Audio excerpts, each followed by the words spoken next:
Bonjour, ceci est un tutoriel relatif au stage destiné aux participantes et aux participants au module numérique au service des enseignements.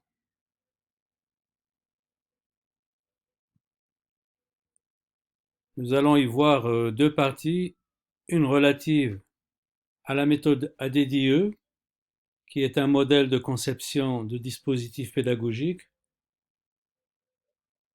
établi en 5 phases, aussi bien pour des cours qui peuvent être en présentiel que pour des cours à distance.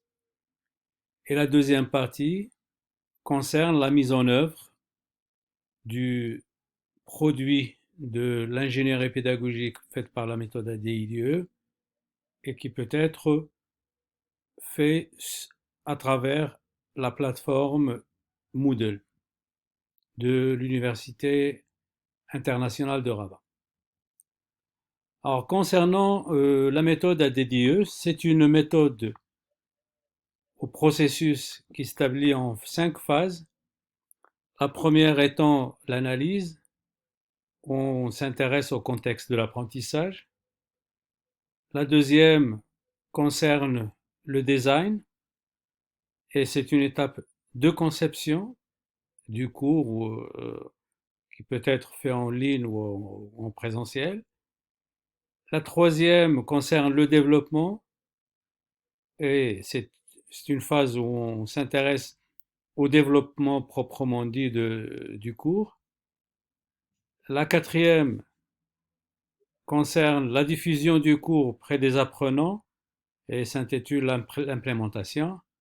Et enfin, une dernière phase qui est la phase d'évaluation qui, qui est destinée pour apprécier le cours, enfin le produit ou le cours et éventuellement assurer son réajustement. Alors nous allons voir les étapes une après l'autre ou les phases une après l'autre. Pour la phase d'analyse, c'est une phase qui consiste à identifier, récolter et analyser tous les éléments qui serviront à orienter la conception du dispositif d'apprentissage. On y trouve les besoins de formation ou d'apprentissage, les caractéristiques du public cible en termes de prérequis, etc. Le contexte dans lequel s'insère l'activité d'apprentissage ou le cours, les ressources existantes et qui peuvent être utilisées ou adaptées pour le système d'apprentissage, les contraintes de temps et éventuellement on peut s'intéresser au budget ou au côté finance de l'élaboration d'un tel cours.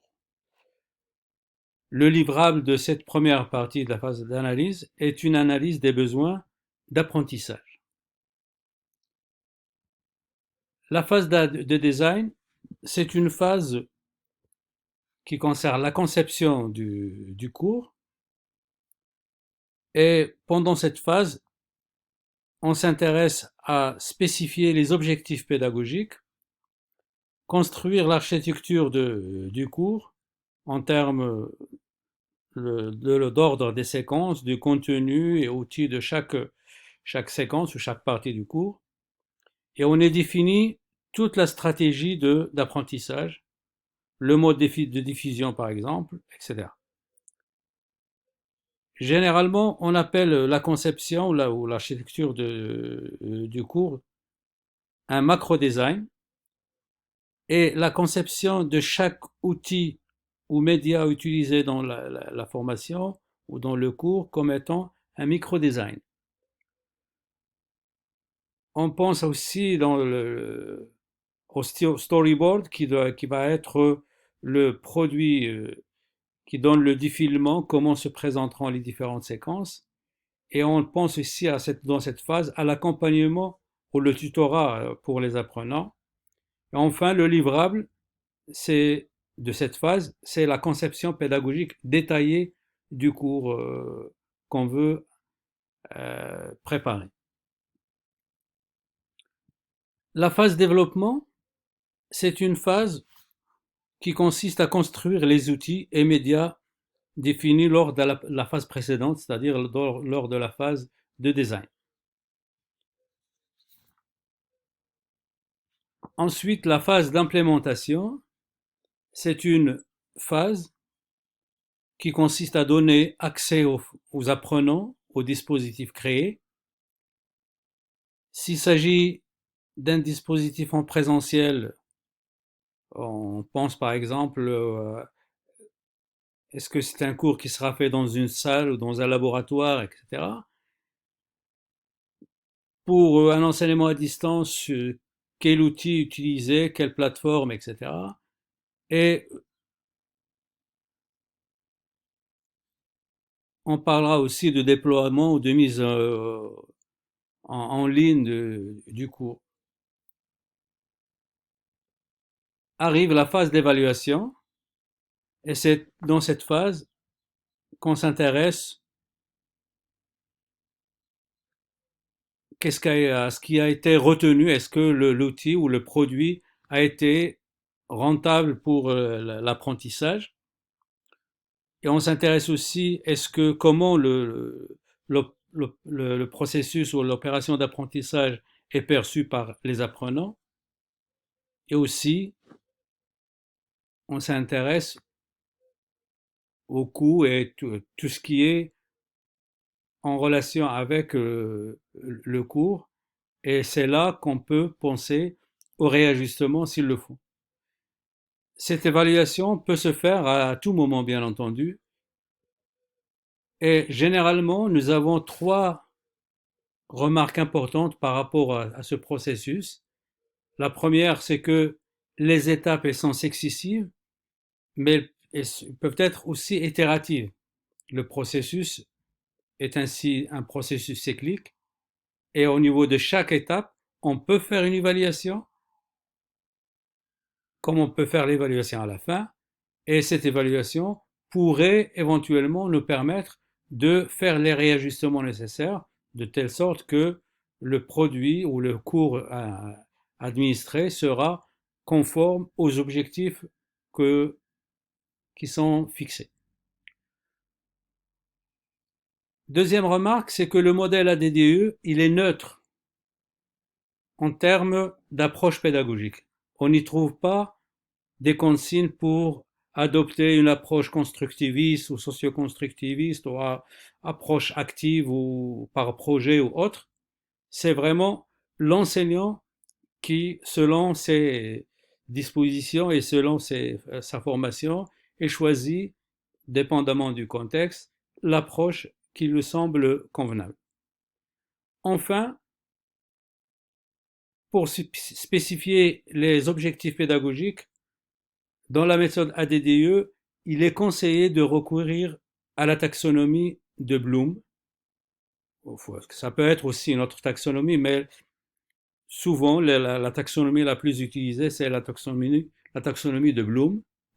Cette taxonomie, elle est connue par différents niveaux.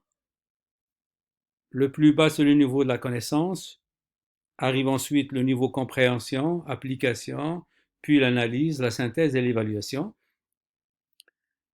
Pour chacune des phases, on trouve une explication réduite. Vous pouvez trouver sur le net plein de vidéos, plein de formations qui expliquent l'utilisation de la taxonomie de Bloom. Pour chacun des niveaux de cette taxonomie de Bloom, il y a des verbes d'action appropriés pour exprimer les verbes d'action. Pour la phase ou le niveau mémorisation, vous avez ces verbes d'action à utiliser dans la formulation d'objectifs. Dans la compréhension, vous avez celle-là, etc. Donc, pour chaque niveau, vous avez des verbes d'action appropriés.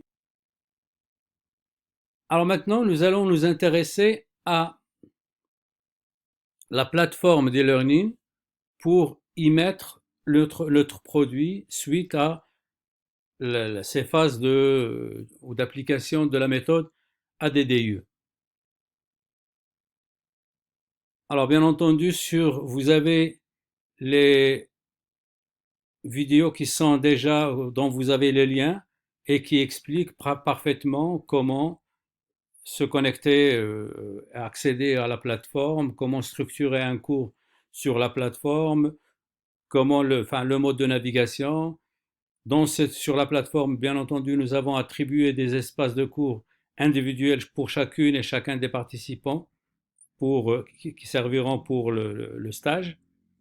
Nous avons vu comment paramétrer un cours, le mode d'édition d'un cours, l'édition des ressources dans un cours, la programmation d'activités dans un cours, etc. Donc, et nous avons fait des pratiques où les participantes et participants ont fait des exercices sur la plateforme. Il s'agit maintenant de traduire le travail selon les besoins de chacune ou chacun des participants à, à ce qu'ils veulent, pensent utiliser dans leur stage. Maintenant, il faut se connecter à la plateforme et traduire ce qui a été fait dans la phase ADDIE comme produit sur la plateforme. Sur la plateforme, vous avez l'espace réservé au module M3 qui est le relatif au numérique dans l'enseignement. Alors, il est fait avec ce principe où vous avez ici la présentation, bien entendu, du module avec le syllabus qui peut être consulté sur la plateforme où on y trouve tout ce qu'il faut. Et puis, vous avez les différentes activités que nous avons vues à travers dans le module concernant la classe inversée, concernant comment faire pour intégrer une vidéo, comment faire pour intégrer un Padlet, etc. Et bien entendu, nous avons pour chacune et chacun, vous avez un espace propre. Si on regarde par exemple l'espace de Madame Bounou, on trouve qu'il a fait un travail concernant apprendre en s'amusant en maternelle, où il a mis un certain nombre de compétences, compétence 1, compétence 2, etc. Et pour chacune des compétences, il a mis des objectifs qu'elle compte réaliser avec ses apprenants.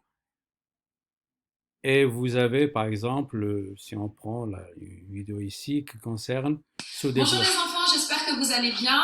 J'ai hâte de vous retrouver, mais en attendant, on va faire une petite séance de sport. Elle est plutôt destinée aux enfants de maternelle, mais si toute la famille veut participer. Voilà, et puis par exemple ici, c'est... Bonjour, c'est Isabelle et donc je vais vous montrer tous les petits exercices de motricité fine que vous pouvez faire chez vous pour vous entraîner. Voilà, c'est un exemple. Vous avez aussi chacun des participants a son propre espace sur la plateforme pour y mettre. Alors, pour la réalisation, vous avez bien entendu les liens qui vous permettent de voir comment faire pour intégrer et mettre du contenu. Par exemple, il faut activer, quand vous êtes dans votre espace, activer le mode édition et vous avez les différentes sections que vous pouvez renommer pour mettre, par exemple, ici, dans un cours de français, grammaire, conjugaison, etc. Et ici, comment intégrer les activités ou les ressources que vous voulez mettre dans votre espace de cours. Alors, ceci, c'est des détails que vous avez déjà sur les différentes vidéos dont vous avez les liens que vous pouvez regarder à volonté. Merci.